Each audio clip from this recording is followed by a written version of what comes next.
हाथी से सीखा कि ज्यादा आसक्ति नहीं करनी चाहिए, हाथी को भी गुरु बनाया। हाथी होता ना, और हाथी को पकड़ने वाले पता क्या करते हैं, जंगल में खूब बड़ा गड्ढा खोदते हैं, उसके ऊपर घास, तिनका और बांस आदि से उसको ढक देते हैं। उसके ऊपर आज नकली कागज की बनी हुई, गत्ते की बनी हुई हथनी खड़ी कर देते हैं। उसकी आसक्ति में हाथी आता है, वो हथनी तो होती नहीं, तो गत्ते की बनी हुई है, नकली है, लेकिन हाथी उस गड्ढे में फंसता है। मनुष्य भी स्त्री से आसक्ति करता और फंस जाता है, इसलिए ज्यादा आसक्ति कहीं ना कर।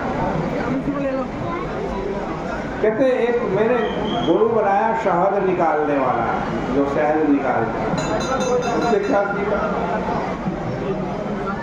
मनुष्य को लोभवश धन संग्रह नहीं करना चाहिए।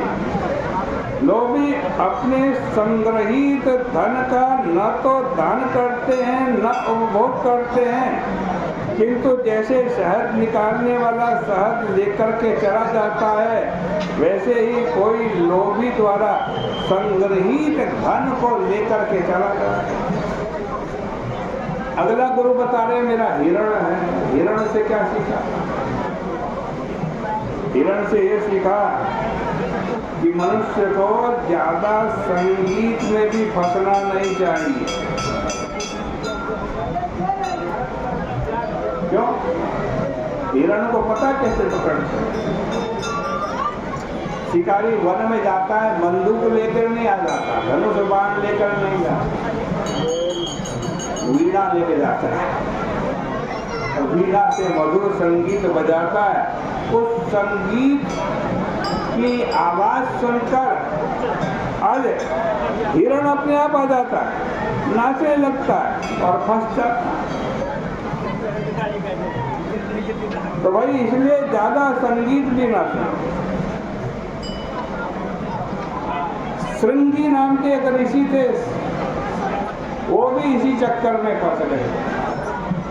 अगला गुरु बता रहे हैं दत्तात्रेय जी, मछली है मेरी अगली गुरु, मछली। मछली से क्या सीखा? कि जीव का ज्यादा चटोरा नहीं होना चाहिए। ये जीव है ना, ये रस चाहती है।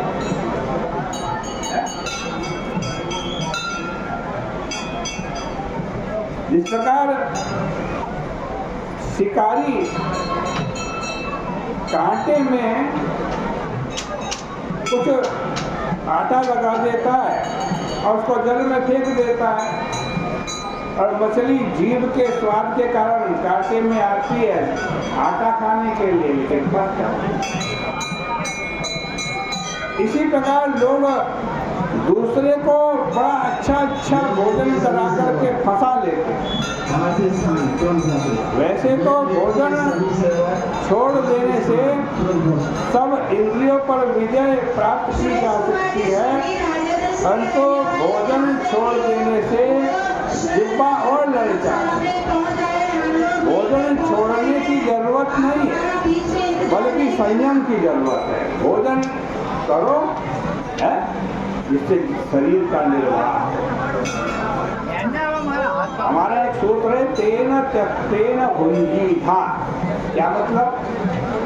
भोग के लिए निषेध नहीं किया है शास्त्रों ने, भोग करो लेकिन त्याग पूर्वक करो, त्याग पूर्वक भोग करो।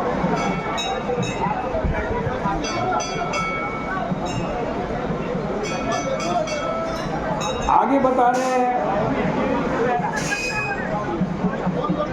कि मैंने पिंगला वैश्या से भी सीखा। वैश्या भी मेरी गुरु है, वैश्या से सीखा। पिंगला नाम की एक वैश्या थी, उससे शिक्षा करनी। वो मिथिला नगरी में रहती। मिथिला नगरी की वैश्या भी जीवन मुक्त होनी चाहिए, क्योंकि मिथिला नगरी किसकी नगरी है? विदेह की नगरी। बाकी तो सब लोग जीवन मुक्त हैं। एक दिन पिंगला सुंदर रूप धारण करके घर के बाहर खड़ी हो गई। कितने लोग आए उसके पास और निकल गए। वह इसी आशा में खड़ी रही कि कोई आ जाए, कोई आ जाए। अंत में कोई नहीं आया। तब उसका मोह छूट गया और वैराग्य हो गया। उस समय उसने यह आशय का संगीत गाया कि आशा के फंदे में फंसे हुए लोगों के लिए निर्वेद ही तलवार का काम करता है। जब तक निर्वेद नहीं होता तब तक देह बंधन से नहीं छूट सकता। जब तक विज्ञान ना हो तब तक ममता ही नहीं छूट सकती। मेरा मोह देखो कि मैं इन दुष्ट पुरुषों से अपनी वासना पूरी कराना चाहती हूँ। ये पिंगला वेश्या सोच रही है अपने मन,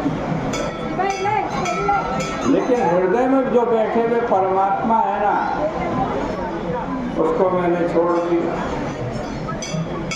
वही तो मेरा नित्य रमण, नित्य रतिप्रद है और नित्य वित्तप्रद है। उसको छोड़कर मैं अन्य पुरुषों से आशा करती हूँ। यह मेरे लिए कितने भारी दुख की बात है।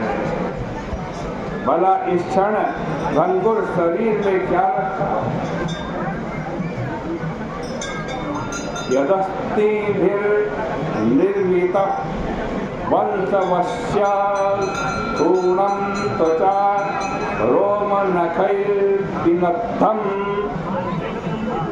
क्षरन्नवद्वारमगारमेतत् वृणमूत्रपूर्णं मधुपैति कान्या।